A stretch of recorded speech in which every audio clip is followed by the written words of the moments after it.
Ladies and gentlemen, good evening. It's Saturday night, President's Weekend. Hope you're all doing well.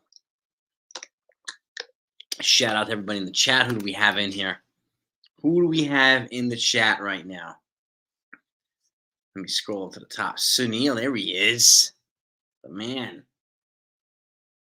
Diver JC. JJ. Peter Risbergs. Jonathan. Jason Lung. What's up, man? Family's good. Hope you're doing well. How you doing? How you guys doing? All right. Yes, indeed. Who else we got in here? Smack that like button, gang, before you do anything. Appreciate it. Getting that thumbs up. Brandon Moore is in the house. All right. We'll get into Alonzo, too. We'll definitely get into Alonzo. Sean Browning is here. All right. Love it. Welcome, everybody. Appreciate you spending some time with me on a Saturday night. Mike Perez in the house. Hit that thumbs up if you haven't hit that thumbs up. Let's try to blow past 100 likes as quickly as we can. It's always helpful. I want to set a record. I want to get past 100 likes before the 10-minute mark if we can. If we get enough people in here to do that. We'll see. Mark Watson, what's happening? Happy Saturday. We are Mellow R. What's up? Yo. Number one Yankees fan, Dave H. Go Bills. All right. Bills fans in the house. All right. Yankees need one. They're looking, Dave. They're on the prowl. Chris Schmidt. Maybe Hamadani. What's up, man? Chariots of great running movie. Great running movie. You know what I mean? Little one is good, Lung. Little one is good. All right, we got Jonathan joining me.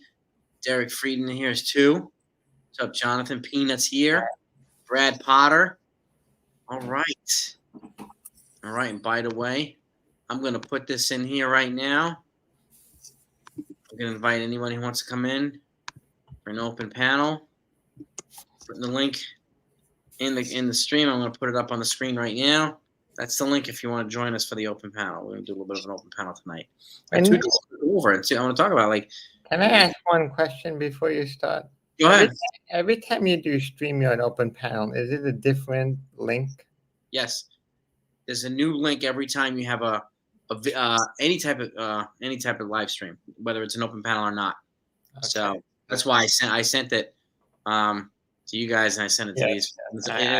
It's always the back end of it. You see how it's like RACNAY 5M or something. That's always different. Yeah, because I still have the links from the previous open panels on my phone. I'm just curious if it's different or the same. Yeah, it always gets updated. Okay. Yeah, Jimmy G guy, I saw that. Jimmy Garoppolo, 2 games for violating the substance abuse policy. I saw that. Yeah, I actually sent that to my dad when I heard about it. It's crazy, man. It's crazy. It's just stupid, but it's crazy. Brandon Moore thinks the Yankees going to re-sign Juan Soto, 14-year contract, not extending Juan Soto. I'm watching a short video for it. So listen, yeah, I mean, we'll see what happens with Soto. I mean, Cashman all but admitted that he's probably going to get the free agency, right? And he's not telling us anything we don't already know. Like, he's very likely going to test free agency. Are they going to try to make an effort and position themselves putting in an extension? Sure. But I really don't think the Yankees would have traded him only to let him leave. Yeah, exactly. I'm agreeing. Especially a talent like Soto. I don't think they ever walked away from such a big talent as Soto. Exactly. Sean Brown's in the house. What's happening, Sean? Hey, not much. How you doing? Pretty good, man. Pretty good. What's your take on it? Do you think the Yankees are going to extend Soto? Do you think they're positioning themselves? Do you think they're going to wait until the offseason? Which, I mean, honestly, my opinion is if they try to extend them early, I wouldn't even bother if it's under $550 or $600 million. Wouldn't even bother. Here's my feeling of the situation. And I'm going to say it in my opinion.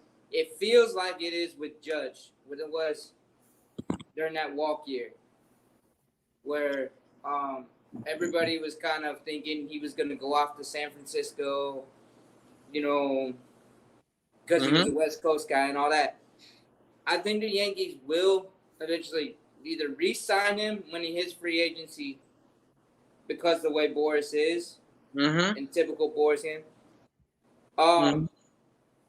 If not, I think, I mean, the way Howell and Cashman are working quietly right now, it seems like they're building up to offset things so that they can sign him to that big amount and long term. And I think the Yankees know, but we'll get to Jonathan Edwards' question too. I think the Yankees know this is going to be the most expensive contract they've ever signed, right? By $1 million. So, and I do not think they're going to get outbid by the Mets. So, no matter how wealthy JJ, no matter how wealthy Steve Cohen is, I don't think the Yankees are going to lose that one. Not for this guy. Can I have two predictions one on the question and one on Soto? So let's get to the question. Who do you think Snell? Do I think if Snell will eventually sign with, and for how much? Jonathan, you go first, and then Sean, I'll turn it over to you. As much as I've heard people all around saying, I don't think the Yankees are signing Snell. The Yankees are out. I think if he goes somewhere, he might either go to Baltimore.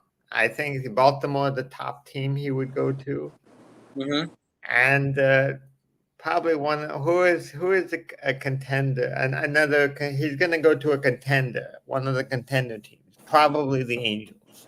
But those are my top two teams for Snell, because why I choose the Angels is because they missed out. They lost Ohtani, and maybe the sleeper team might be the Mets, maybe. But what's your take? I don't know. What's your take, Sean? I think the Yankees are definitely front runners. My other two teams would probably be either Boston or Seattle. And that was another one. Yeah. Seattle, yeah, I think. Yeah. Seattle. But I would definitely see it a $650, 12-year deal. But I definitely think the Yankees just everything is kind of working in the Yankees' favor right now. But can I add one thing about the Yankees? I do not think they add another large contract for the sole purpose of re-signing Soto. That's right. I would agree. That's why I don't see them re-signing. I don't see them getting Snell. Yeah, and as much as people say he's going to fall into their laps, he's going to beg. He's not going to ask to play for less than what he has already turned down. He's already turned down $25 million a year from the Yankees, right? We also heard from John Heyman that it might be even closer to $30 million per year. So he's not going to come back and say, I'll play for half the price. He's not going to pull a Trevor Bauer and say, I'll play for the league minimum.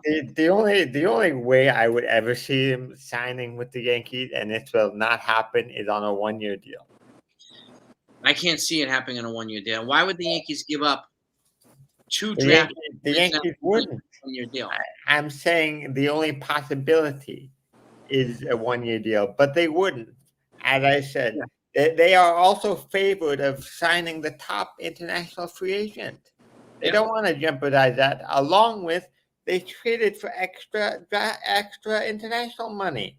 Yeah. Why are you giving away money for Snell? It doesn't make sense to add money if you're just going to subtract money. Folks. And it's the QO attached to one. Well, exactly. So 2 draft picks and international money, right? Keep in mind, they could let Torres walk. They could let Verdugo walk if they have good years, and chances are they're going to have good years, right? They're both going to get a QO, and they'll recoup some of the draft picks and international money. But with that said, that's the following year. So if they sign Snell now, the next international draft is where they're going to get hit with the international money. Will that affect their ability to sign this top kid? We don't know yet. So, but the other thing I'll point out, you guys let me know, you folks let me know in the comments too. If pitchers are ready or almost a week late in signing, right? Any pitchers. And let's actually go over the list. I have the list right here of pitchers that have not signed yet that could possibly be of value to the Yankees. So Blake Snell's not signed yet. Jordan Montgomery's not signed yet. He's not attached to a QO, though, because he was traded at the deadline. Brandon Woodruff's not signed yet, but he would be a rehab, right, this year, and potentially you can see what you get from him the following year. You'd have to store him for a year. Julio Urias, 27, ace potential, but he's also in a similar situation as Trevor Bauer. There's an investigation into him for he got arrested for a second time for domestic violence against his girlfriend or his wife. So that's being investigated by the Los Angeles DA office. So that's a problem for him because this guy was a 20-game winner. He's 27 or lefty. He could have cashed in big time now. Now that's not going to happen. Who else is not signed here? Zach Greinke, but he's 40. He couldn't even handle New York when he was 25. So Michael Lorenzen, 32 years old. Mike Clevenger, 33 years old. Rich Hill, 44 years old. Clevenger. Out of all those names I heard so far, Clevenger would be the most likely option. You also have Noah Syndergaard. You have Johnny Cueto. Noah Syndergaard's 31. Cueto's 38.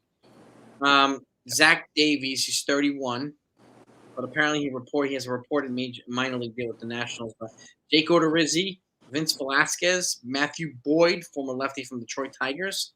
Brad Keller, Hyunjin Ryu. I've heard the Yankees kind of informally looking into him. Rio. Rio is like a dark horse candidate, like trading for Beaver. Yeah, something like that. Madison Bumgarner, he's 33 years old. He's out there. Tommy Malone, Dallas Keuchel is 36 years old. But Naoki Uesawa is 30 years old. And that's pretty much it for the starting pitchers. So keep in mind, the reason why I bring these guys up because every single one of these guys is unsigned, right? So at this point, they're going to have an abbreviated spring training, right? Which could lead to a shortened spring training if they're going to have a full season. That increases their risk of injury. If not, that'll go into the season. You'll be paying full season price for less than a full season of the pitcher at this point, too, if you want them to get a full spring. So either way, it's at a disadvantage for the team that's going to sign them. Now, Montgomery's a veteran, right? Ranch Clemens is here. Snell's a veteran. Montgomery's a veteran, but they still need a full ramp up, too. It's not like hitters. It take 3 or 4 weeks to get their timing back, right? And which is key. But pitchers have a different ramp up period. And they need to build up their arms and innings and endurance. Go ahead, Mike. Go ahead. I still think I don't think the Yankees will sign another free agent pitcher. I think the number 5 starter will come from the system. So I would agree. I think the Yankees Cashman is more set on doing what do you call it? Dylan Cease, Nestor, Warren, and a couple other guys for that.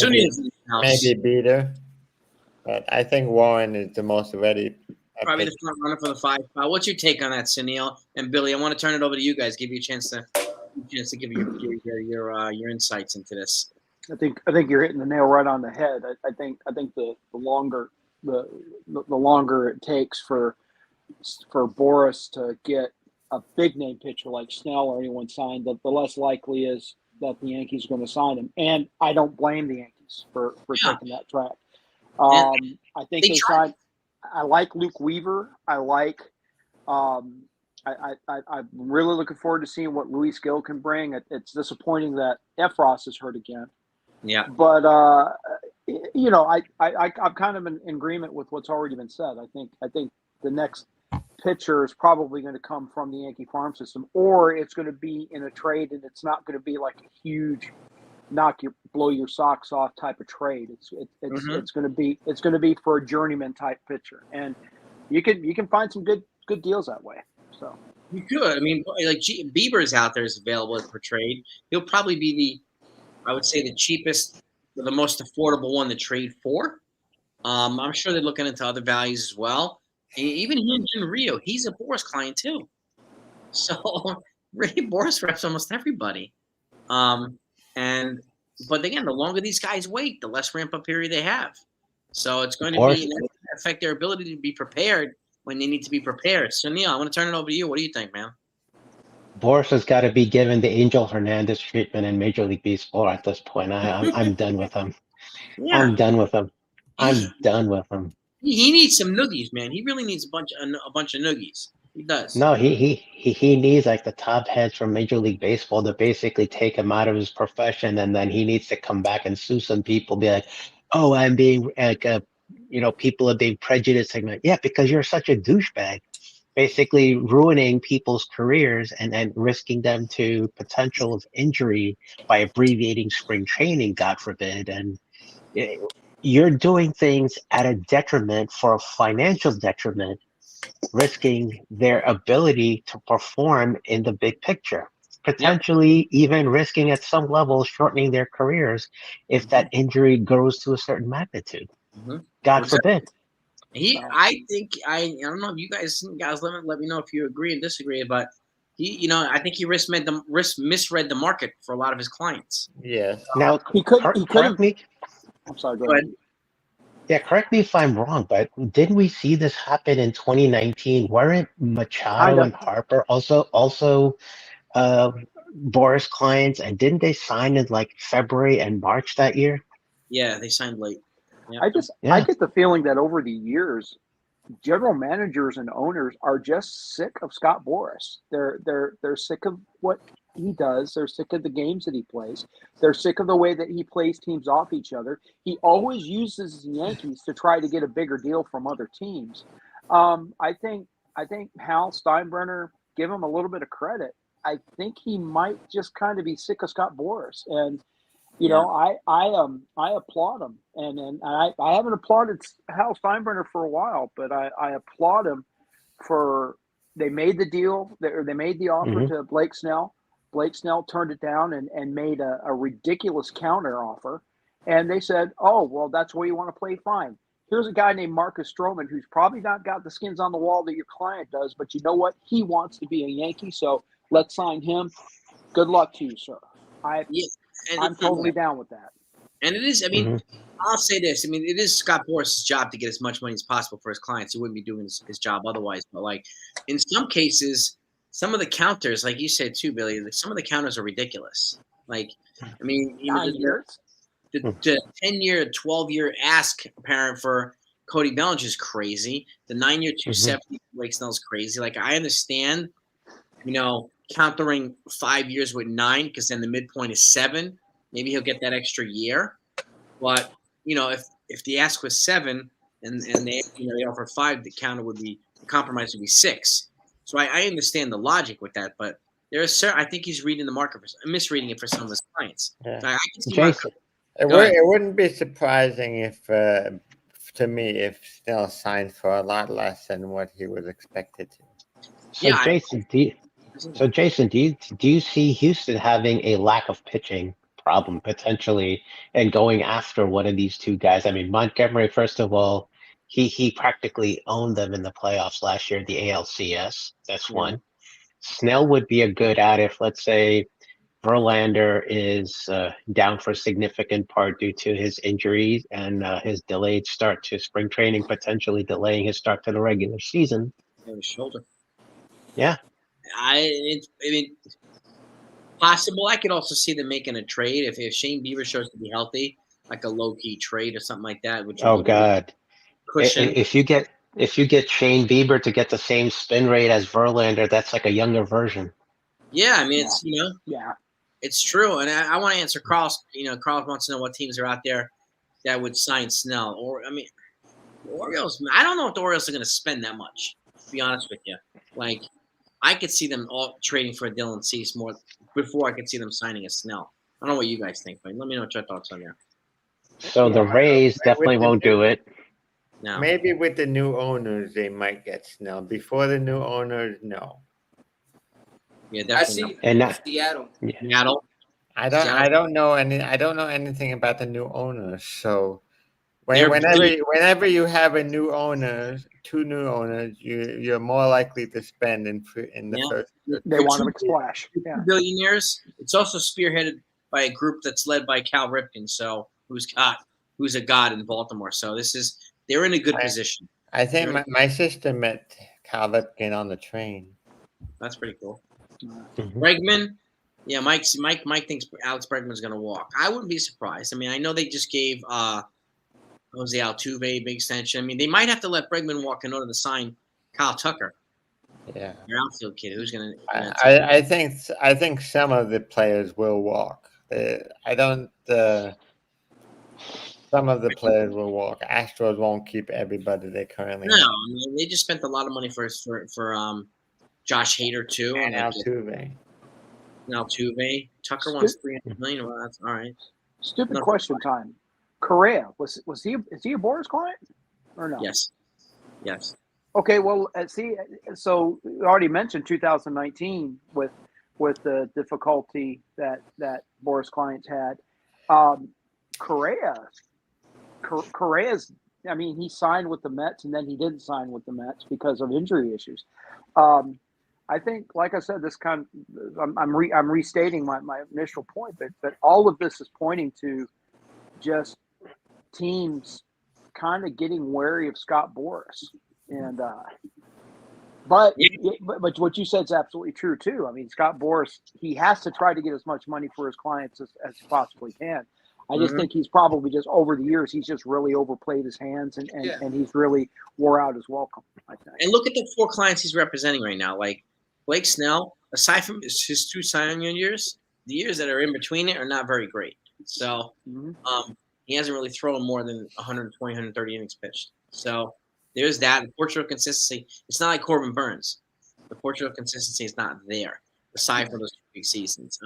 Jordan Montgomery, he's just started coming into his own. So, and like I said, Snell is an ace in the regular season. Jordan Montgomery showed that he could be an ace in the postseason. And that's going to matter more for certain teams. Montgomery has a similarity to Andy Pettit. Yeah, so I do think he'd probably be a durable guy. I could see a 4 or 5 year deal. I can't see him. Out of all the pitchers that the Yankees could sign, I would say Monty is the most likely. And it should be him. And he's not tied to a QO. No, right? He was traded at the deadline. He was a former. He came up with the Yankees. He's not going to have a problem making the adjustments, and the fans know who he is. Mm-hmm. So he would be very comfortable here. I'm actually more surprised that Montgomery hasn't gotten signed by somebody than Snell, just because Montgomery's price tag isn't as big as Snell's. At least I don't think it is. And he has proven that he can pitch in the postseason. So I'm a little shocked that he's not. So let's see. Can we all answer this question? What would be the Yankees offer that Montgomery would take? Good question. 20 mil, 4 years. 20 for 4 years? I think he would want more than that. I think he want at least 100. Probably 5 for 100. I was going to say 5 for 125. Yeah. It's going to be in the higher range for sure. I mean, could be. I mean, they're definitely going to try to parlay his season last year. So I mean, that's agents do that. I think he's going to want somewhere between 25 and 30 per year, maybe for 5 or 6 years. So do 5 for 125 plus performance incentives. Yeah. Because Monty has been reliable for the whole time he's been with the Yankees. Plus, he was reliable with St. Louis, even though the team was kind of falling apart. And then, and he was reliable down the stretch with Texas. He was. Yeah. He was a boss in the postseason. An absolute boss.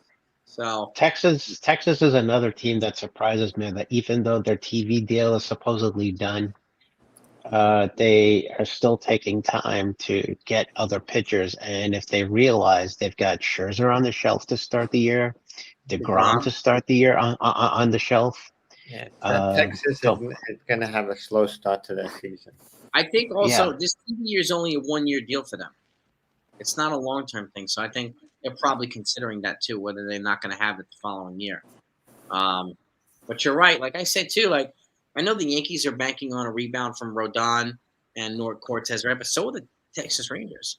They need Scherzer to be healthy. They need DeGrom to rebound. So they're in the same boat as the Yankees are in. Yeah, I know Ranger fans who bought tickets just simply to see DeGrom pitch, Yeah, and yeah. you know. And he's a sight to behold when he's pitching, when he's good. Mhm. Sight to behold. Oh yeah, oh yeah. I mean, it's nothing to take away from that, man. And like, you know, Let's just face it. I mean, basically, the whole dynamic around Boris is Boris needs big market teams like the Yankees and Dodgers more than they need him right now. He yes, needs them for leverage for his clients' contracts. And teams have now gotten to the point where they're smart enough to basically play his bullshit card against him. That's exactly what I You was know, gonna. I was kind of piggybacking on your point. He needs them more than they need him, yeah. and those teams have finally realized that. I think And Boris They're has been starting to doing, use it against them. hasn't And Barnes been doing this for 25 years? anybody remember the recent movie Air about like the whole Nike contract thing with Michael Air Jordan? I saw it yeah, I once. seen the Yeah. clip. So I could see sort of a piggyback movie being made about Scott Boras somewhere along that line. Because if you remember what kind of a douchebag that agent was I don't think representing Jordan. I don't think people know enough about Scott Boras to be interested in watching it. Baseball fans. Well, I'll tell dude, you, baseball is bigger than NBA. What are you talking about? that And one. I mean, that movie Moneyball was underrated, but it was good. There was Yeah. one scene in Moneyball where Billy Beane is on the phone with Scott Boras, and Scott Boras basically played him, and I think that was probably the most accurate portrayal of Scott Boras I've ever seen. Who played Boris in that movie? I don't remember. He wasn't. I don't think he ever saw him. He was on the phone with him, Yeah. and I want to say Oh. they were trying to negotiate to get Johnny Damon back, and and then Boris like made one offer and then turned around and made another offer, and then boom, before he knew it, he had signed somewhere else. So Yeah. probably and the one, Boston or KC. Boston it was Boston. Boston. He came from KC. Yes. and the knock against Boris now too is that his big client Snell already rejected the Yankees. Yeah. Well, Yeah. Plus the Yankees got Stroman, so Snell has not been an option for the Yankees ever since they signed Stroman. Yeah. Yep. And when you use the same games for 30 plus years that Boris has used, every GM and even the like brand new green behind the ears still, GM's gonna be like, you know what? I know what he did, and I'm gonna just counter it. that's a good point. Yep. Didn't A-Rod, when he re-signed with the Yankees, didn't he actually break with Boris in order to make that deal happen, or am I just pulling that out of the air? No, Yeah, so no. he opted out.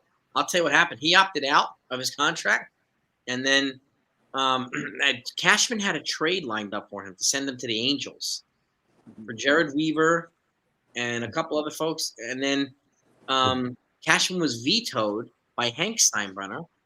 And then after he opted out, and Hank Steinbrenner signed him to a 10-year, $275 million extension. And mind you, that was with the intervention. That was with the intervention of the CEO of Berkshire Hathaway, who basically got into A-Rod's head and basically talked some sense into it. Say, what the fuck are you doing, man? Yeah. Warren Buffett got into that deal. Yeah. Yeah, it's crazy. Yeah. Like, Yeah, Buffett's like, dude, they're giving you a 10-year buffet, man. Just take it. Let's go. yeah. As soon as Cashman got wind that he was probably going to opt out, and they announced that during the World Series. I remember that. Scott Boras. When Boston won the World Series, that is the game that they won. Yeah. Yep. And they basically stole the thunder away in a way, and Boras announced it on TV. I remember that. I'll never forget it. And Cashman kind of had a feeling that was going to happen, which is why he had a trade like that. And he was going to get Jared Weaver, Chone Figgins. I think it was Darren Erstad. He was going to get some good Angel players. Jared Weaver, and a couple other players too. And that would have been a pretty good trade. That would have been a haul for Cashman, but Hank overruled him. So So here's a devil's advocate question for the panel. If you were to take a modern day Hollywood actor to play Boris on screen, who would it be and why? Who's the who's the James, arrogant douchebag? Yeah. James Wood. who's an James arrogant Woods. douchebag in real life? Named James Woods. James Wood. Yeah. Probably James Wood. Yeah. I was gonna say the guy that Would plays you- Mayhem, whatever his name is. Played Would who? you not get Oh, in those commercials, he Yeah. he used to be in I that know he's show real Oz accurate. too. Yeah. Yeah, Oh, would you J.K. Simmons. yeah, so, that guy. Yeah. J.K. Yeah, Simmons. I yeah, the think guy from the original Spider-Man movies. J.K. Simmons would be another good one. Mm-hmm. Would you not put an old crinkly facial thing on Yep. Matt Damon and basically make him like look 10 or 20 years older than he is and basically make him play the You role? think Damon can do it? Joe Rogan. I think he can. He did Carroll Shelby in Ford versus Ferrari. Oh my But god. he wasn't aged in that movie. No, I know, but he's done some pretty, sizable roles. Yeah, he's a good And actor. it's yeah. I don't know Scott, if John Goodman still acts, but John Goodman could be another one. Sure, I could see that. Scott Yeah, Boras- yeah. Does Boris John represent? Goodman. Go ahead. Go Does ahead. he represent Pete Alonso? Scott Boras, Pete Alonso, maybe. Oh, that's the other thing. I was talking about. Jason Statham is more of an action actor. I don't think he could do unless you're Scott Mhm. Boras going into the boardroom and beating everybody up. I don't think you get Jason Mhm. Statham. Yeah, I know. Yeah. Jason Statham, no. First of all, Boris isn't bald. First of all. Second, he doesn't have a British accent. Yeah. And third, Scott If you- Boras wouldn't know how to Scott Boras wouldn't know how to protect the hive, aka the beekeeper. If you saw his new movie Beekeeper, he kicks everybody's ass. Yeah, Guy- but except Scott Boras gets his ass kicked by everybody else. See, 2024, for example, he's got 5 clients out there. Gary Busey. Oh my god. Scott Boras does represent Alonso. Oh, he does, right? Yeah. So that's going to be another. I mean, another get next. 6. Holy shit! He's got 6 out there. This is the question, gang. I mean, Nobody wants to sign an Alonso player. Alonso's a free agent after this year, right? So hit Yeah. the like button, gang. By the way, let's get past 100 likes if we can. or Um, the actor from Trouble with the Curve, the arrogant, guy who wanted to pick Oh, the guy yeah. that could hit the ball. We Yeah, currently now got Thought he knew more 73 than likes. Clint Eastwood. Oh, is that Matt Lillard? Matt Lillard? Yeah. Yeah. He got the guy who got fired at the end of the movie. Sorry, it says Randy Quaid. Oh my Who, god. who, who's that actor from Major League who played the old guy Jake? Corbin Burnson?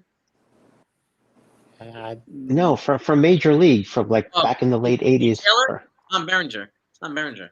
Yeah, there you go, Tom Berenger. Berenger. Yeah, He yeah. hasn't been anything in a while. We're getting Liam Neeson here. What the? Liam Neeson. I will. Yes, Steinbrenner, I'm going to find you, and when I do, I'm going to kill you. Those are not the words. I can tell you. Neeson is more. You have More to of a say suspense specific action guy. skills. I mean, like, okay, so can you Signing guys see, players isn't one of them anymore. can you guys see P. Alonso re-signing with the Mets, or can you see him signing somewhere else I can see Citi Field burning down. if he doesn't sign back? Yeah, Jonathan. Yeah. Who does? I could see him re-signing with the Mets, but the problem with last year is I think Steve Cohen didn't really want to. He must have gotten afraid to spend money a little bit. Well, he was burned last year, so he was burned last year by the spending. It just didn't work out, and this guy's a big-time finance guy, so Well, definitely. he made the same mistake as George Steinbrenner did in the 1980s. If you look back in the 1980s, the Yankees didn't have any first-round draft pick for about 4 years because they signed free agents and gave away the first-round draft pick. Yeah, And by the end of the 80s, they were picking number 1. That's how they got Brian Taylor. it's true. Jake Boss says Davey Scott Boras clients like buttered sauce. Oh, good lord. Kind of depends how gun shy Cohen is about handing out big contracts. Kevin Of course, if Spacey. That's another if it's just one big contract to Alonso, then that might be different as opposed to what he did the year before last when he just spent millions and millions of dollars on all of these different players. He brought in Scherzer and Verlander for 40 plus each, right? Who else did he bring in? That was the most unintelligent move he's done. Yeah, he also agreed with Carlos Correa, but he failed his physical, so that didn't happen. He brought in Eduardo Escobar, I think was his name. Is it Eduardo Escobar? Eduardo Escobar. Jose Quintana. And then the guy, the Volvo guy. Which guy? Yeah. Which one? The Reds. The Votto? No, he didn't sign Votto. Not Votto, but his name starts with a V, but it's like a long Polish name. Vogelback. Oh, Daniel Vogelback. Yeah. That's from the Pirates, not the Reds. Okay, yeah, well. he signed with the Blue Jays yesterday. Vogelback. Yeah. I wouldn't be surprised if Cohen kind of took a page from the Dodgers book and if signed Alonso back, but maybe tried to get some of that money deferred. I mean, we're talking about the Mets here. They kind of made that fashionable with Bobby Bonilla, so they might try it again. I could see it being more savvy this time. Yeah, he also extended Diaz. So there's a difference between $1 million a year deferred and $65 million a year deferred, though. That's true. Yeah. And then there's Francisco Lindor's contract still on the books. Extended Lindor. Alonso is their Aaron Judge. He's their franchise guy. So like, it would be foolish to not. I could see San Francisco 2.0 happening it happened with Darryl Strawberry. Yeah. Actually, wait a second. Actually, that was Dodgers 2.0. He could go to LA because Strawberry went to there's no room for him on the Dodgers if he went to I think the Dodgers are going to be strapped for a while. I think it's I mean, Freeman's at first base, Otani's their DH. There wouldn't be any spot for Alonso there.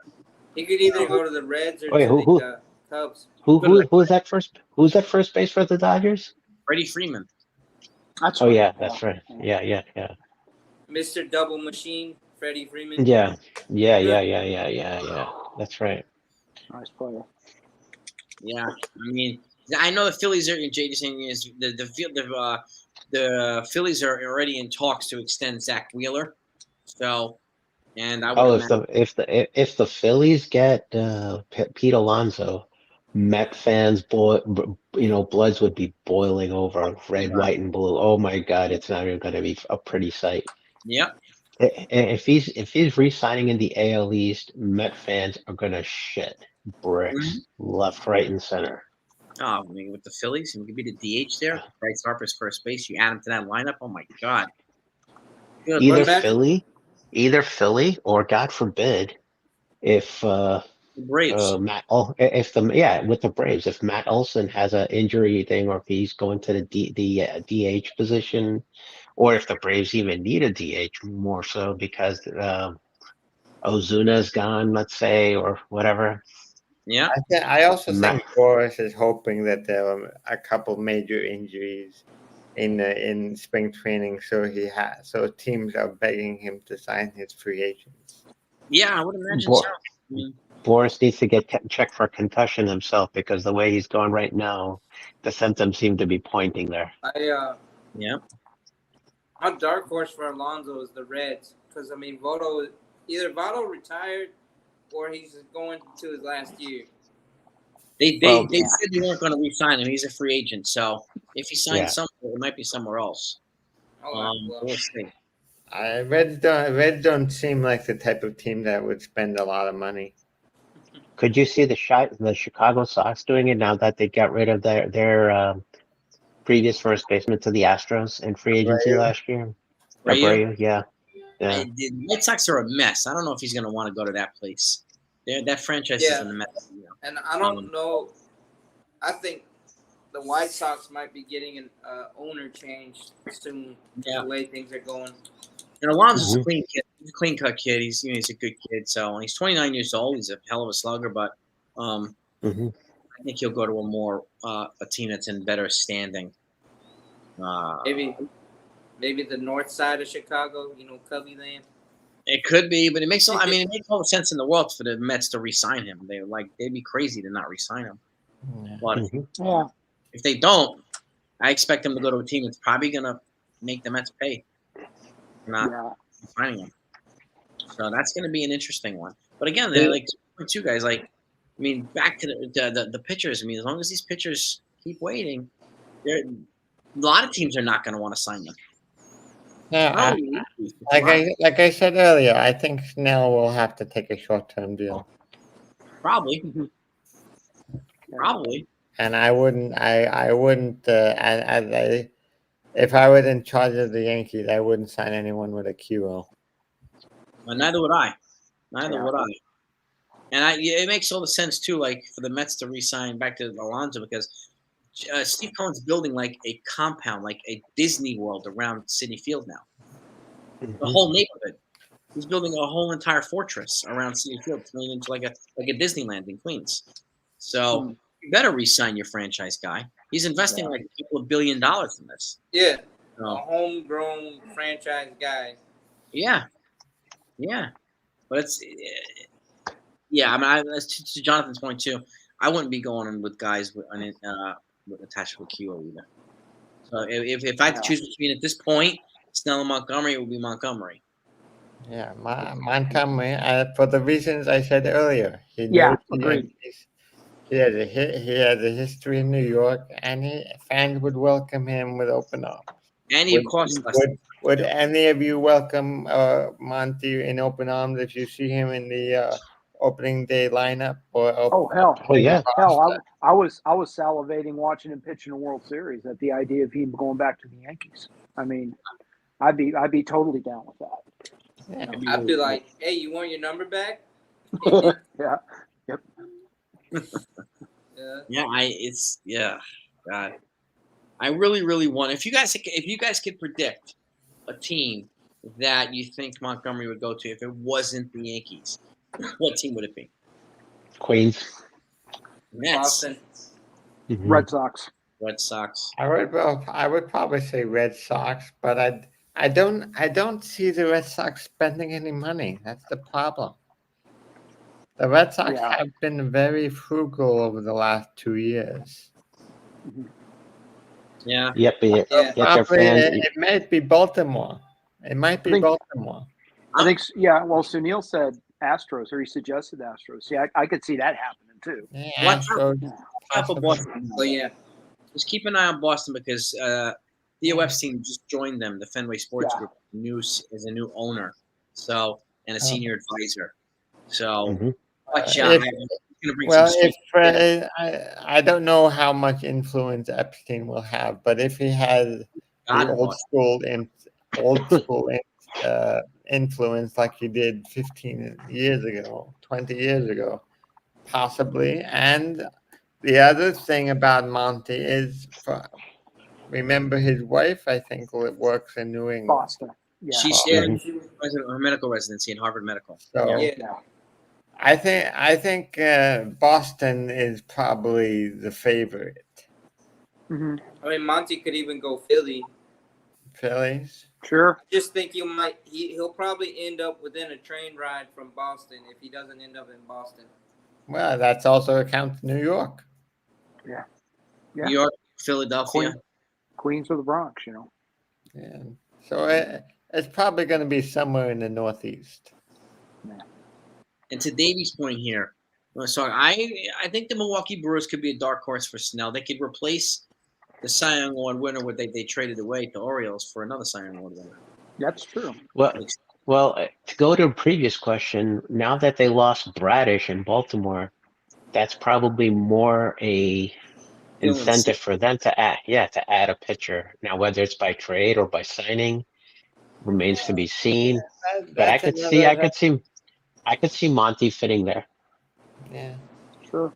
He could. And that's another reason why he probably would go to Baltimore. Yeah. Good. And JJ's saying UFC wants a commissioner as well. Well, I mean, I think he'd be a good fit, the most logical fit. But Rob Manfred is not going to be. His tenure doesn't end until 2029. So Epstein could be there for 5 years, and then obviously he would probably have to sell his position, his stake in it. Yeah, I mean, it wouldn't be the first time. I mean, Bud Selig was associated with the Milwaukee Brewers when he became. He was the owner. Yeah, Yeah. I was just about to say, Sealing was an owner. We've had other execs become commissioner in the past, so. Can you imagine Cashman going there? Not before Theo Epstein. Not before Yeah. Epstein. If I had to choose between, But the Yankees seem like they don't want to get rid of Cashman no matter what he does, so he might as well be an owner. yeah, Give I him, mean, I've been, give him 1% of the team, and that's his contract for as long as he wants it. Hmm. 1% of the Yankees is going to be worth more money than he's getting paid now. yeah, Hmm. true. I would Yeah. think. 1%. 1%. That's like giving him the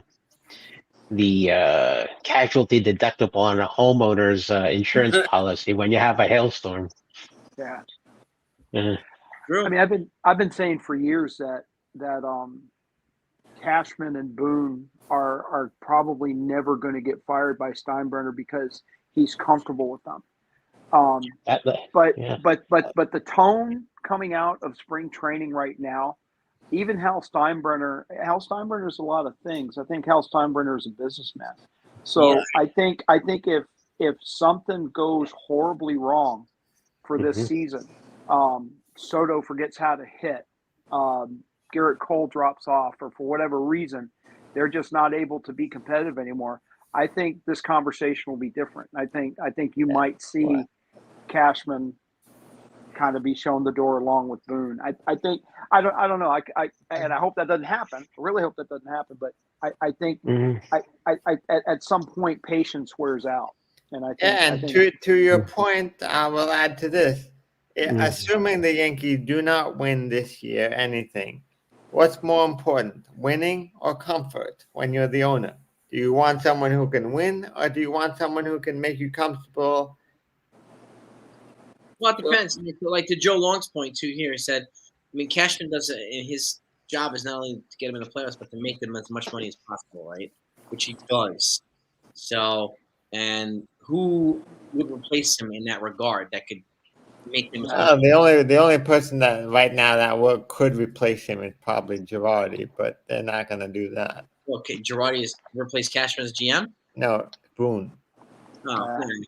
I mean, Well, I mean, the only person I would have liked as a replacement for Cashman would be Kim Ng. Kim Ng. Yeah, I mean, that would be awesome. I'd like to bring her in Yeah. as brain trust because she's still unemployed right now. So, like, I don't think she would Yeah. come back to the Yankees don't unless it was the GM. I don't know. Yeah, and if she were to come back, she'd probably, try to convince like a Masahiro Tanaka or Hideki Matsui to come be Yankee manager. hey, imagine Yeah. that. Maybe Yeah. Matsui would probably not be a bad manager. No. Yeah, and then they take Tanaka's pitching coach. Need an interpreter Hey, though. those are two Mm. guys. And that are maybe restricted. if Mm. you had Matsui as a manager, you'd have a more pull to get the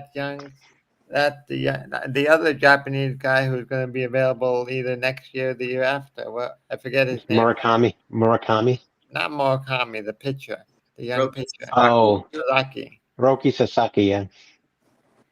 Y'all remember that Mhm. commercial with As an owner, you want someone who can increase your value and be in the black. Winning is like icing on the cake.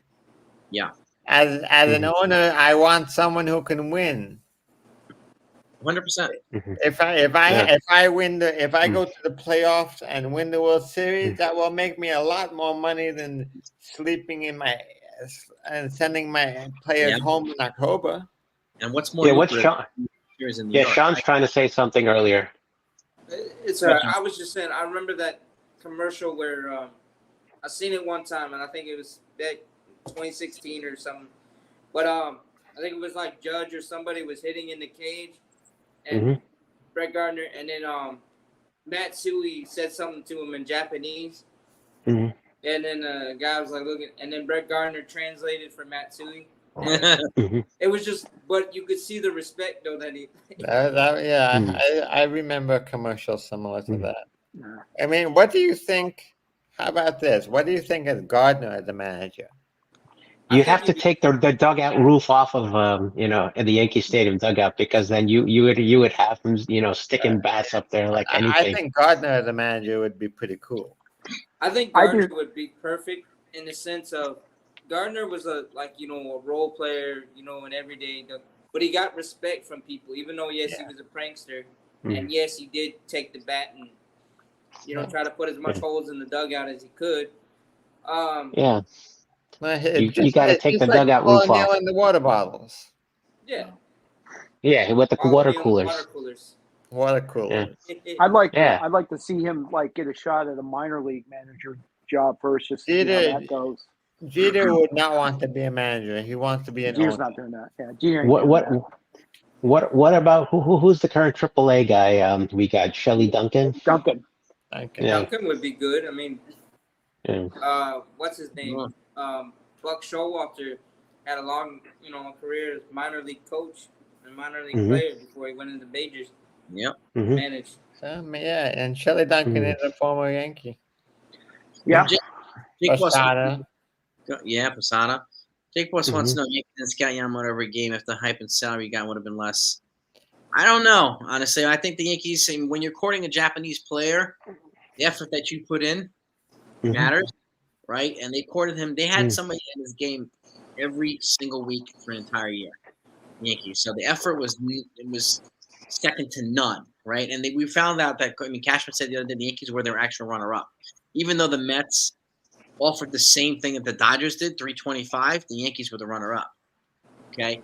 But he also said some other things. If you haven't seen his interview with Talking Yanks the other day, he was pretty revealing in that. And he said, when they went out to see Yamamoto in L.A., I mean, it was sun shining, the weather was perfect. And so when Yamamoto came to New York, it was raining, it was cold, it was windy, the weather was terrible when he came here. So that worked in their favor. But the fact is, and for those that don't know, these teams do not know what the other teams offer. They submit their offers, and that's it. So they don't get a chance to say, "Oh, this team give me 3 times." That's not the way it works. Just like in free agency, nobody tells you what another team's offering you. So it's not like they voluntarily gave less than the Dodgers did. Yeah. Well, plus, I mean, if that really figured into Yamamoto's decision, the weather in LA being nicer, well, that's kind of screwy because it's the off season. You know, the weather's always going to be a little crappy in New York. That's why I never understood why putting a roof over Yankee Stadium was never a consideration. Because if you want to play baseball in October, well, the weather in New York is pretty bad in October. I think November. it was an option, but they were too expensive. I think that's what I remember listening to that the interview in 2005 with George Steinbrenner about that. Yeah, and from a fan's perspective, nobody wants $50 hot dogs. Yeah, they're already $50 hot dogs. They're close to $10. I mean, if y'all ever been, even back in the early 2000s, y'all go to like one of them Disney parks or amusement parks down in Florida or California, you're paying $50-something to get in, and then you paying like $20 to $50 for food. Like no one wants, but I'm gonna walk around this park, and do these rides, but I'm gonna pay all this money. It's true, man. And going back to the manager thing too, because a couple folks are talking about the managers here. Like, the last time we had a manager with managerial experience was Joe Torre, right? Torre. He had like decades of managerial experience before he came here. And then he inherited a magical team. Joe Girardi was just starting his managerial career when he came with the Yankees. He inherited the core four. But Joe Girardi was also the bench coach to Torre. Team bench coach for a while too. Yes. Well, and he also managed the Marlins before he came to the Yankees, and he for got a year or two. Yeah, he got in the National League Manager of the Year, but he also got fired because he got crossways with ownership. Yep. Well, I have a feeling he got fired because he had a secret deal with the Yankees to go there. I don't know. No, that's just a hunch. I worry though But I that mean, you look at it managers though. like I mean, Zimmer had tons of managerial thing, and then he went to be bench coach for Tory. Yeah. And they also had Larry Boa here. They had like a Mhm. lot of guys with a lot of chops in baseball. Like Aaron Boone, he was a baseball lifer, but his family's a lifers, but it was his first managerial job. And then I'll say this again, like not even Girardi, not even Joe Torre, not even Casey Stengel would have taken last year's team deep into the playoffs. Nobody would. Last Nobody. year's team was two right-handed, and you can't have a right-handed lineup in Yankee Stadium. And we Yankee lost. Stadium I think is made for lefties. And we lost a bunch of weapons that we had. We lost Judge and Stanton for 60 games each, right? Yeah. Rodon was out for 3 months. Nestor Cortez was out for 3 months. We lost valuable pieces that we couldn't get back. So a lot of this stuff kept the Yankees out of It the playoffs. felt like the only person who wasn't hurt last year was Cole. Yeah. And he's, you know, hopefully he stays that way. But again, like, there's a reason why Boone had to, you know, use the bullpen too much because the starters, except from Cole, were not giving any length. We had injured starters, right? So, like, and we had terrible backups and terrible position players too. It was like, this is one reason why they keep loading up on depth this offseason. Yeah. See these minor moves, right?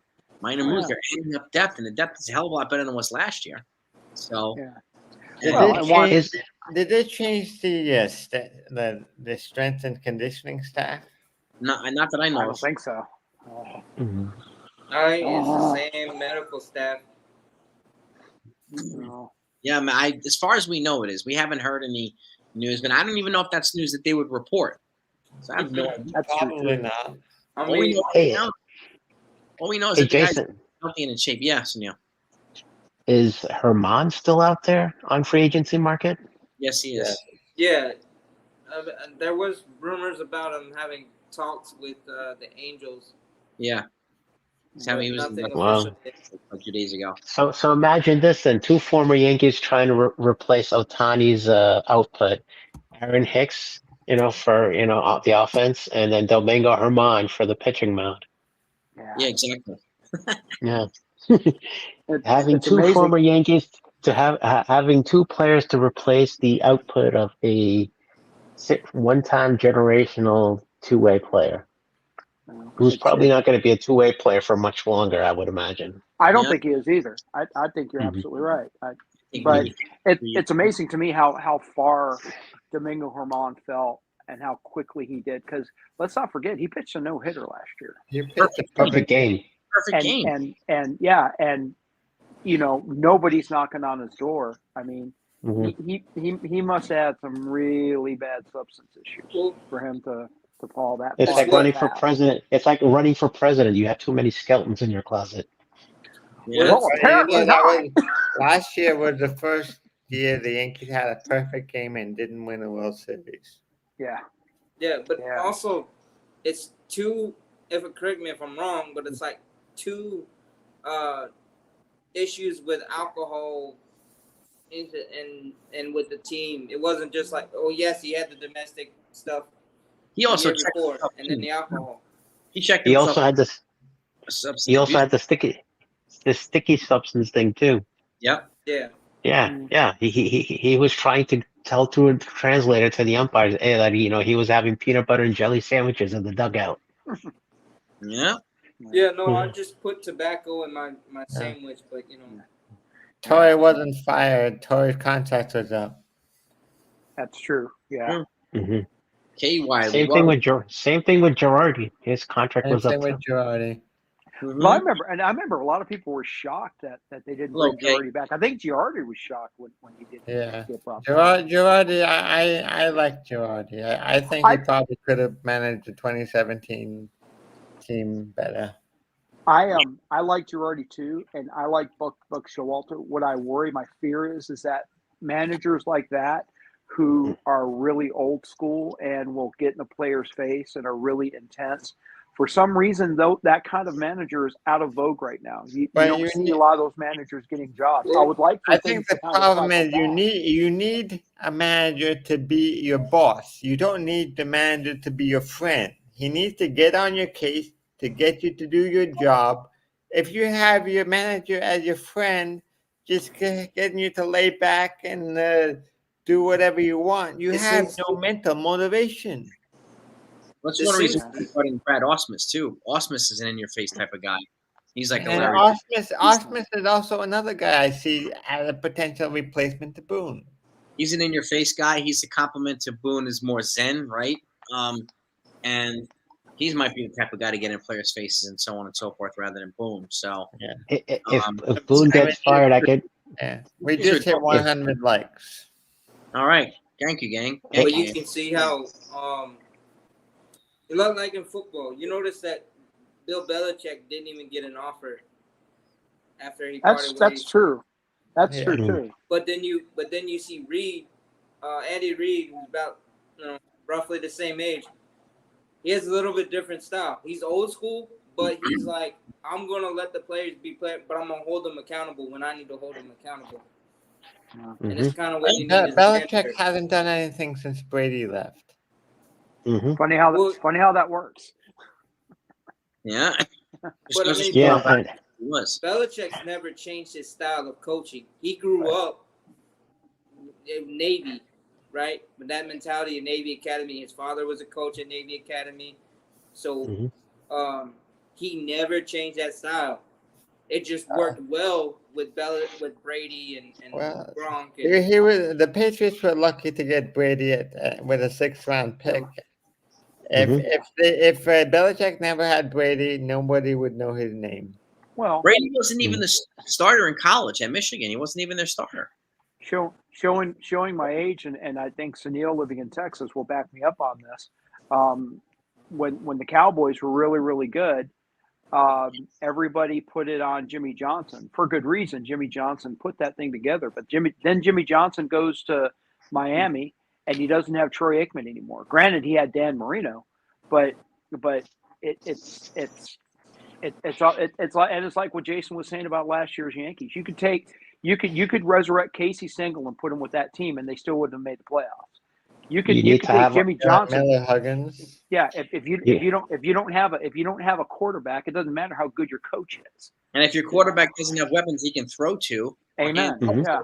That's the thing So- too. but I mean, and then with the Yankees specifically, it's a left-handed park built because Babe Ruth and Lou Gehrig were both lefties. I mean, it was built for Babe Ruth, who was lefty. Yeah.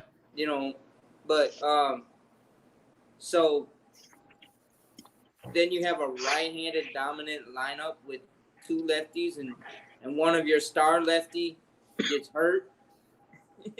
Yeah. I think Well, the analytics was probably wrong or misread because I think Soto will kill in Yankee Stadium. Will kill you had Rizzo, and Yankee Stadium is made for Soto. It is. and you had Rizzo concussed for 2 months last year, and nobody could get that right.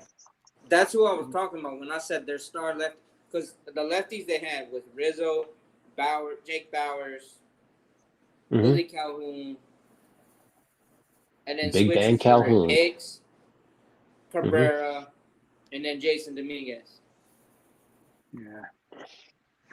Yeah, I mean, it's just that's what they had last year. Was suspect. There's suspect leaders, there's suspect starters, suspect depth, which is like now. And this to Carl's point too. Like, what do you think they'll add? What area? Well, I think at this point, I mean, they've added everywhere, right? And they've added enough in the pitching. I think Luke Wheat was going to be an underrated get, right? And Marcus Stroman is going to be an underrated get. The pitching is good, and with a healthy Rodon and a healthy Nestor Cortes, they're going to put their offense in a much better position to score, and the offense is going to put their pitchers in a much better positions to win games and much better position to save games. So they're going to complement each other a hell of a lot better than they did last year. So you had either the pitchers having to carry the offense, or the offense having to carry the pitchers last year, and they weren't. Cortez can still be a starting pitcher though. Who? Nestor Cortez. Well, apparently, No, I don't think I thought. I mean, I was pitching him for long relief for like 2 years now. People thought it was crazy, but he hasn't shown the ability to, can pitch a full season. If he does that this year, just why I think Luke Weaver makes it easier for them to have flexibility. I mean, I would not go any more than 120, 130 innings for Cortez or Weaver. I would do 120, 130 for both. I would Sure. have that innings cap on Metzger. And that's why they at bring 130. And Weaver makes it also easier to ease in Will Warren instead of expecting him to throw 200 innings as a rookie.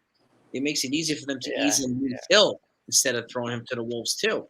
That's why having a long man or a rover and a long reliever is so important, which is why. And I mentioned this. I think it was both on your channel and on Hector's. I think Hill is a future closer. Lewis Hill. Yeah, I was gonna say middle. I was gonna say middle to late reliever. No, I see Lewis Hill as a future closer. I would start another. Sorry, go ahead, Jonathan. Yeah, I was just gonna say for now, I'm seeing him basically coming in for no more than 1 or 2 innings a game, regardless of his pitch count, because I think you got to ease him back after the Tommy John. Well, maybe he can be an 8th inning guy in front of Holmes. That's the Mariano in the making. The setup guy. Don't sleep on Clay Holmes. I know he struggled a lot last year, but he also after September though he seemed to find his groove again. So but I think he has only 1 more year. Yeah, but I think that guy we picked up, Caleb Ferguson. You got Victor Gonzalez. You got Cody Morris. Didn't we pick up a reliever for the Brewers? Oh, the kid the other day. Was it Andrews? Clayton Andrews? A 27-year-old guy, I think. Yeah, Clayton Andrews, I believe. Clayton Andrews, I think his name is. Another lefty in the bullpen from Baltimore. They picked him up on the day that they announced Scotty. Cody Poteet. But I'm saying with those 3 or 4 guys that they added, that's going to help support Holmes, Loizaga, and a lot of these guys. Ian Hamilton. A lot of these guys. And we're getting different looks now. We're getting power lefties and versatile lefties. We're getting power righties and versatile righties. So a lot of different looks to throw batters off, which was good. And again, we fortified a top 5 bullpen. Even though we lost Wandy, we lost Wandy, but we replaced him with 3 other lefties. 3. So there's enough. Wandy in 2 or 3 years went from looking like younger George Lopez to George Lopez from freaking Blue Beetle. Yeah, man. Last year he just got work to do too. Yeah. But everyone in our bullpen got overtaxed. I mean, well, the bullpen has been overtaxed every year since Boone has been the manager. Yeah, but that was also a thing with Girardi and Torrey. They tend to use the relievers. Although Torrey stayed with his starters more often when he trusted them. He also had deeper rotations than Boone. Yeah. So who was that one reliever that Torrey would always go to on a nearly day-to-day basis? White guy? Yeah, white guy not Mendoza. That I think he got from the Dodgers. No, that guy. His name starts with a P, I believe. Proctor. No. Scott Proctor. Oh, Scott Proctor. Yeah. He did use Scott Proctor a lot. I remember that. Scott the high school Proctor. I think he had 81 games 1 year. Yeah, Scott the high school exam Proctor. And then there was remember the Mendoza, Graham Lloyd, and Mike Stanton and Jeff Nelson. That was a deep ass bullpen. Yeah. Yeah. Man, are there no big ass Australian lefties coming out? Anybody knows who we could? We need Graham Lloyd 2.0 in case of the Orioles decide to bean Rizzo in the back, Tony Martinez style, Martinez style. Yeah. We need to show those motherfuckers up. Yeah. Well, now isn't maybe they can hire NFE. Oh, NFE would take them out to the match. And NFE will bring the match to Yankee Stadium and fucking go BJJMT on their ass. Yeah, man. Yeah, that's right, man. I'm not worried about the bullpen. I'm really not And, worried about it. and of course, he would leverage his internal John Kreese. So what? When the enemy approaches you, he deserves no mercy. That's right. You hit Rizzo, you deserve no mercy. Mercy is for the weak, bitch. Right? What on this team worries you the most currently? Catcher. Closer. Oza? Mm, I'd have to say the closer or the back end of the rotation. Not that I don't trust Schmidt or hmm Cortez. It's just that because Cortez is coming back from shoulder issues. Starting pitching? Yeah, but it's the back end, that 4 or 5 slot. He needs to go back to his finesse. Throwing off the timing trickery stuff for Nestor. I He thought can't be the fireballer he tried to be last year. yeah. Probably a The reason four- why they went on Hyunjin Ryu, too. the Again. 4-5 pitcher. The 4-5 pitcher is why I think Will Warren could win a job out of spring training. Yep. Yeah, And sure. and Because and maybe you can get Clayton Beater in the bullpen too. Maybe. Possible. I'm not doubting Schmidt at all. Schmidt is probably my number No, 4. I think Schmidt might even be the number 2 pitcher as of now. And Man, you got Right. that much less. You got lesser confidence in Rodon than I do. Wow. He's coming off of injury. Yeah. I need to see him pitch in a live game before I can. I saw his videos out of spring training. They look very, very good. But I need to see him against in a live game. And we Man, need Leslie yeah. Nielsen. And we I need always- Leslie Nielsen to be home plate umpire like he was in Naked Gun. Yeah. Yeah. I'm always encouraged Strike. though when Yeah, players like Rodon, who know they had a bad season, kind of come back and say, yeah, look, I know I had a bad White Sox season. I would know it was never out do of that shape. deal. I'm Something glad Yankee- they're I'm glad to see that. That's a good sign. Knock on wood. Yeah. Now it's time for the actions to speak. Well, look, they're healthy right now. The pitchers are healthy. They're fit. They're in shape. So they're ahead of the game from last year. But they got to stay healthy. Yeah, and who was it that reported that Rodon's fastball coming into spring training is 2 to 3 miles an hour faster this year than last year? He's at 97, 98 right now. He was topping out at 91, 92 last year, all year. So talking Yeah. Yanks and some other Yankees people reported that as well. And he looks. I think it was Michael Marino. Marino. I remember hearing Jason talk about it on his show. But I mentioned do you follow Michael Marino on Twitter, on X? I'm not No. sure. Yeah. I gotta look at it. Not I sure. think he also reports on baseball. But he reports on all sports. And the other thing about Stanton coming back lean and like he's hungry too. Yeah, Rodon is 35 pounds lighter. He looks fit. He's in good shape. He's also clean shape. Has mustache gone. So Nestor Cortez is fit. Stanton's leaner. DJ's healthy. Rizzo got a clean bill of health too. So a lot of things are actually lining up nicely. But again, it's coming in better shape is a better thing to keep you healthy too. Well, I was watching Morning Brew earlier today actually, and I'm horrible with names, but there's a young lady on that show who said something about Giancarlo, that pitchers still dread facing Giancarlo Stanton. I mean, and so I think he could. I don't think. I mean, granted, when players deteriorate, they deteriorate. Some deteriorate fast, but I gotta think that at some point he's still going to be able to hit a baseball, and so I think he could be a big shot in the arm along with Soto and Judge. Damn. And he's tearing the cover off the ball in the cages right now. So he's And a big question is if Stanton doesn't hit similar to last year, he's under 200. Do you drop him? Because after this year, the Marlins are paying part of his salary. Maybe starting in 26. Maybe. Yeah, so that's still another 2 years away. Yeah, after He's that, going to be an expensive bench piece if that's the case. Yeah.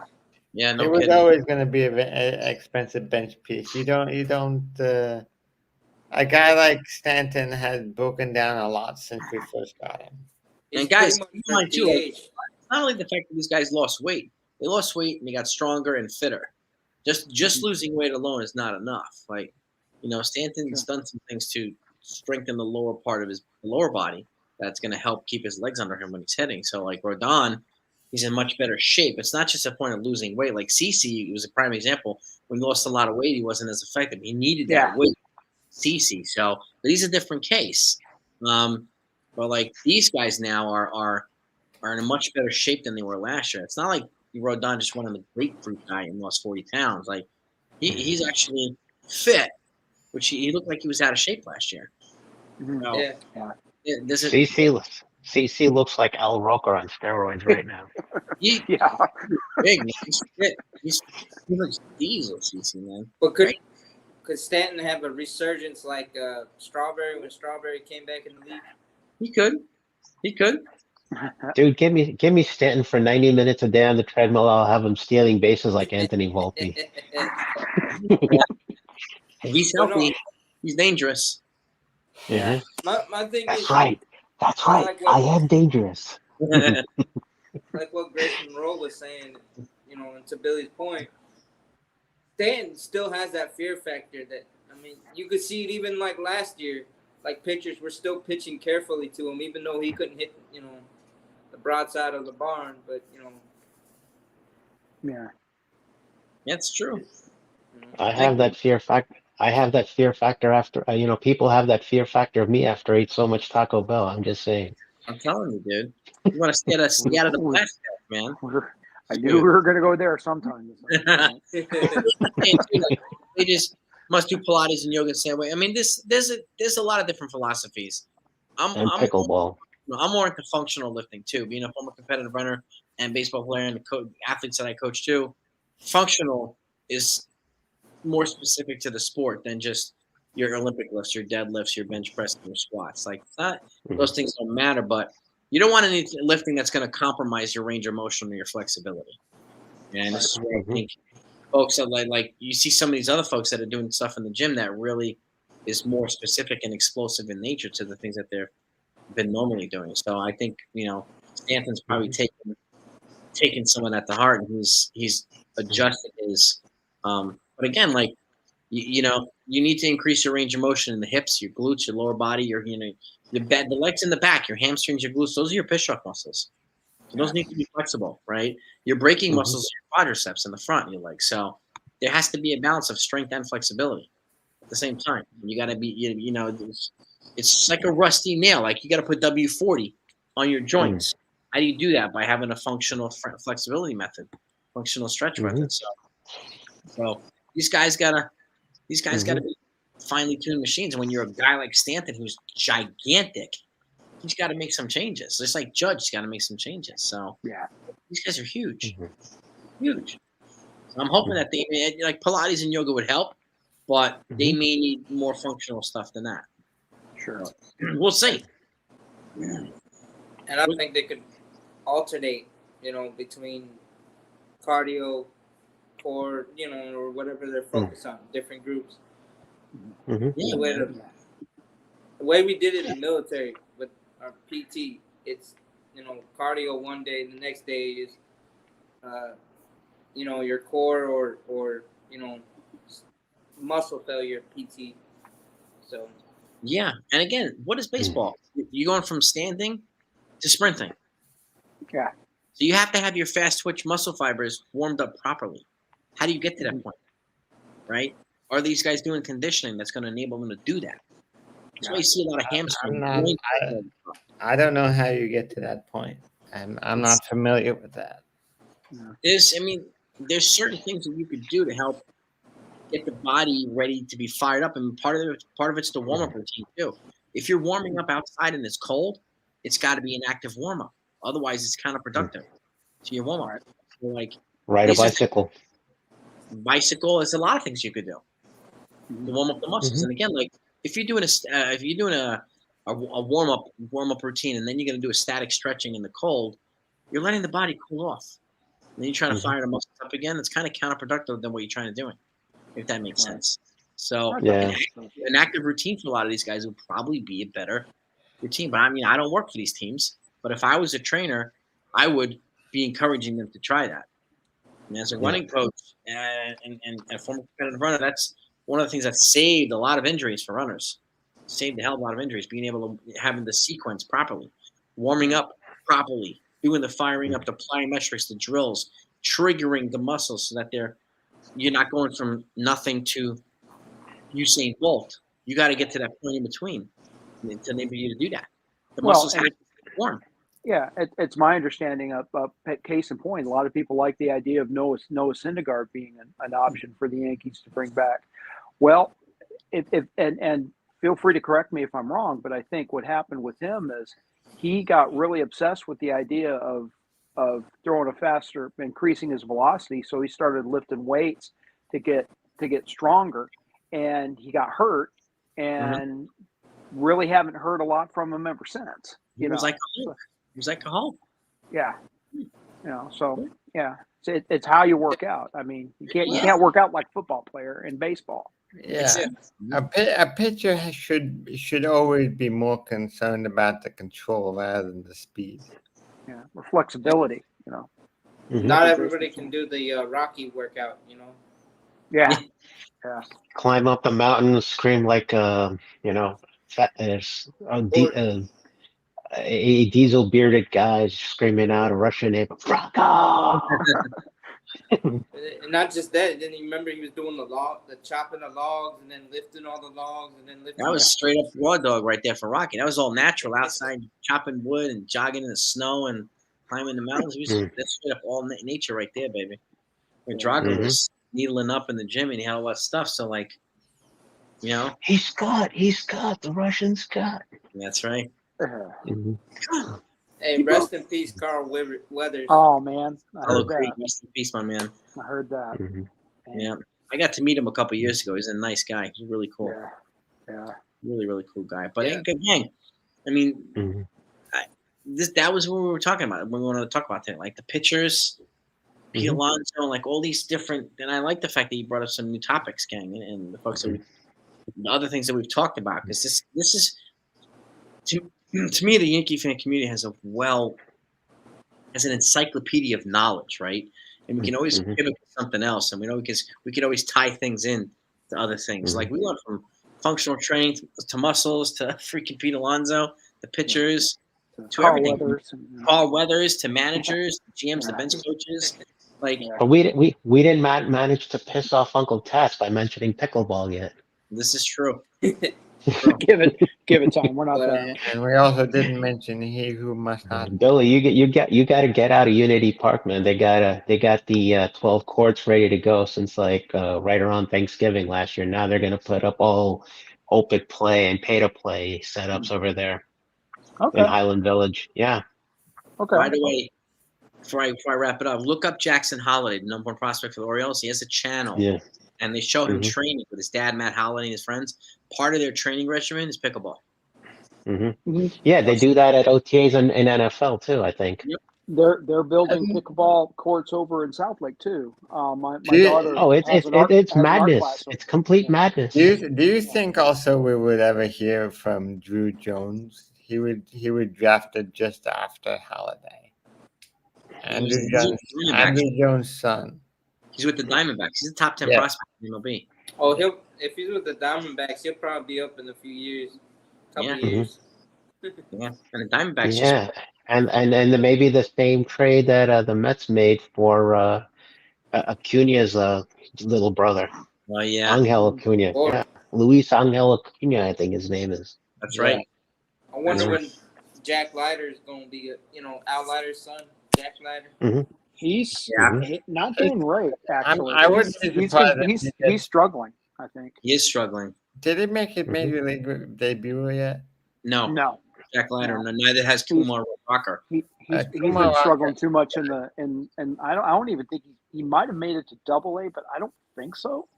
From what I understand, Kumar he's struggling. has been hurt every year that they drafted him. Mm-hmm. Yeah. Get Tommy John. He's coming up, Tommy John. By the way, speaking of not Komoraka, but the Mets are looking to finalize. It looks like they're finalizing a deal with Luke Voigt. Yeah, I sent you that. Oh my God! They were talking earlier, but now it's on MLBTradeRumors.com. Joel Sherman's reporting it sounds like they're finalizing a deal. The Minor John league, Cena. but, you know. The fact that the DH rule is universal now and in the National League, there might be a place for him. He deteriorated. I know as a first baseman for the Yankees, but I don't think you suddenly forget how to hit a ball, and but we'll see. No, I mean he's shown flashes since he left the Yankees with his offense, but it's like a cup of tea here and a cup of tea there. And... Yeah, It's true. It's true. He'll land somewhere. Yeah. So what do you think? What do you think John Sterling's first home run calls will be for new players like Grisham, Soto, and Verdugo? Now, that's the only Verdugo, reason I'm looking forward to listening. My guess is Soto will be his first home run call. new home run call of the new. I could predict the cheesiness coming for Verdugo though. Verdugo, Oh, God. I go. Well, with Soto, I can see either two ways. Either something like, to the moon, like that, or like almost like a goal in soccer, Soto. That's the reason that I like having T-Mobile is you can watch baseball on your phone, but you can also listen to them. That's the only reason I have it, so I can listen to John Sterling call the game. I tied that app subscription on my smart TV downstairs. It's an 83-inch Android Sony TV. So whenever I'm downstairs, I watch it pretty much on that whenever I can. Otherwise, if I'm at my work desk, and the game's on like in the afternoon, then I got no choice but either than to put it on my 27-inch Mac next to me or on my phone. Yeah. Sterling will almost plus one to Soho. a soccer announcer call. Yeah, Whit Merrifield, Phillies good value signing for the Phillies. Yeah, it's just because. That Grisham boy, can he hit him? I don't think Snell's coming to the Yankees. No, I don't think so. No, at this point. But Soto is that he has that easy name that you can like play off of. Oh yeah, even though Sterling. I hope it's a magical year this year. I really do. I really do, guys. I want to thank you for coming on too. Really, I'm going to wrap this up. I want to thank you guys for coming on. This was a fantastic panel, and I'm glad it was. Thanks for doing this, man. So we were able to kind of have a little bit more of an active, more live dialogue. So time for me to hit that 6.6 now. Hit that 6, gentlemen. Everybody, thank you. Are we going to see on the way out? See Sunil on ESPN sooner or later? That's right. No. Let's talk to the hand on that one. You're going to be on the Ocho. Yeah, on the Ocho and dodgeball. Yeah, maybe Sunil will join your running channel. Could be, man. Yeah. That's it, man. I'm gonna be that guy whose head you can put a quarter on and you still won't get the nail. I'm gonna live stream you on the treadmill for the whole session, and we're watching Sunil, and we're gonna. Well, I won't be running. And the thing is, people be like, he's only walking 4.4 miles an hour. Yeah, but that's walking, dude. That's not running. This isn't exactly some Lee Majors shit from 1970 that you call the $6 Million Man. I don't think. There's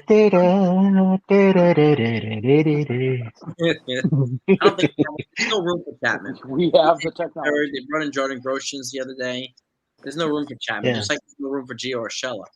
So. Yeah, now there's a project to be considered. If Stanton has to be forced to call an early retirement to his career because his body can't hold up, you can basically bring back $6 Million Man on TV and have Stanton be the main character.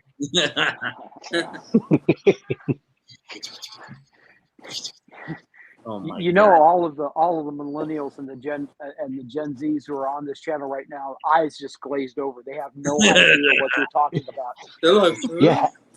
Yeah, Hector's like, $6 million, dude. that's pretty cheap. I do remember him. I do remember. Whenever I was on Hector's channel, he was like, I don't have Turner Classic Movies, bro. I don't. No, I can't relate to half the shit you're talking about. I do remember him at the latter end of his career. Yeah, and then on Uncle Taz's channel, this was like about a month or two ago. He was like, "So name that show when you were like 5 or 6 that you used to watch on TV." I straight up said, "Welcome Back, Kotter." Everybody thought it was like, What? everybody's like, Bosom "Who? What the fuck? What?" Bosom Buddies with Tom Hanks. Barney Miller? Who's that? And then people used to watch movies on the Nope. beta. People But Welcome Back, Kotter's what put John Travolta on the map. yes, Tom Hanks. Bosom Buddies. Like, come on. Yeah. Yeah. It'd be like nowadays you say I Love Lucy or you quote something from I Love Lucy like Lucy I'm home. People be like, huh? What? Too Close for Comfort, Family Ties, The Incredible Hulk with Bill Bixby. Like, I mean, anytime you hear the name Bixby, everybody thinks you're talking about a Samsung Android phone now, because that's the name of the AI on Samsung. oh, Yeah. God. Bixby was the original Incredible Hulk, man. The OG. Don't make me angry. You won't like me when I'm angry. I thought Lou. I thought Lou. What was his name? Well, Lou Ferrigno. Lou Lou Ferrigno is when he Was the turns. Hulk. Bill Bixby turns into Lou Ferrigno. Mm-hmm. Bill Bixby How? was Don't ask. Banner. When David Banner turns into Lou Ferrigno. Bruce Banner. Mhm. Is it David or Bruce? David Banner in the original show. And David Banner became Bruce's father. Yeah, Bruce Banner was what? Ed Norton in the movie? Ed Norton in 2008. Yeah. Yeah. If you want to watch like old school, watch the transformation when he turns into Hulk. It's fantastic. Oh yeah. I'll have to look at Magic. it. It's freaking magic. I'm sure I've seen it. So you're telling me we could have Anthony Volpe turn into John Carlos Stanton? I love it already. We could. We could. Giancarlo Stanton with Anthony and just keep his speed. They need to bring it back and have Kevin Hart and turn into Dwayne the Rock Johnson. Yeah. No. They did that in SNL when SNL had Idris Elba. They had Idris Elba.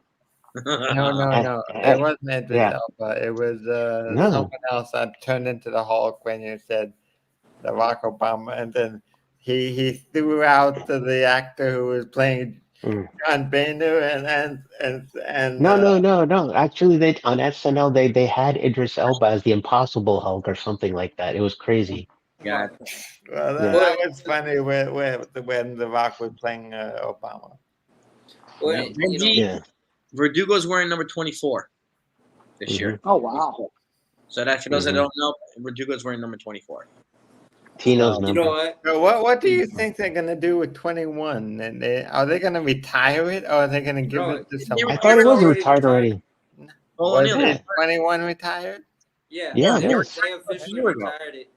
Yeah, and they even put one of those water cooler bottles next to it in Monument Park. I know they gave him a monument. I didn't know if they retired his number. Yeah, They did it they both even the same day. They even put 21 on the water cooler that he ceremoniously kicked. For old time's sake. That's right. Yeah, That's right. Yeah. Tino, Yeah. Cano, they both had 24 also. Ricky Henderson had 24 back in the day. Mm-hmm. So Yeah. they had a lot of good guys run through the number 24. So Ruben Verdugo, Sierra. I hope he pays it justice this year. I hope he does a good job with it. I really do. Sure. Yeah. But on that note, guys, I want to thank you guys for coming on. I appreciate you. Thank you for everybody Yeah. who watched us. Hope you enjoyed it. Hit the like button on the way out. If you haven't subscribed to the channel, please do so as well. Thank you so much. Be sure to watch Sunil Tours on Pinstripes Chronicles After Dark over there with Uncle Tats and the boys. So That's on Yeah, we don't have rails. Sorry. yeah, it's no rails on that. It's all no holds barred up in that place. Isn't the next show on Monday? Yep. Yeah. But Billy Clemenza, I want to thank you. Sean Brown, I want to thank you. Thanks Jonathan, for I having want me. to I appreciate Neil, I it. want to thank you. You guys are the best. This is an absolute pleasure. Have a Thank great you. night, everybody. Enjoy the rest of your weekend. If any other news comes out, you know where you're going to get it. So have a great love. All right. Peace and love to all Good you. night, What do you say? All right. Anybody want to say anything? Peace and love to all Nope. these gangs. See you on the Good other night, y'all. side. Yeah. Gentlemen, Mhm. always a pleasure. Thank you. Mhm. All right. All right.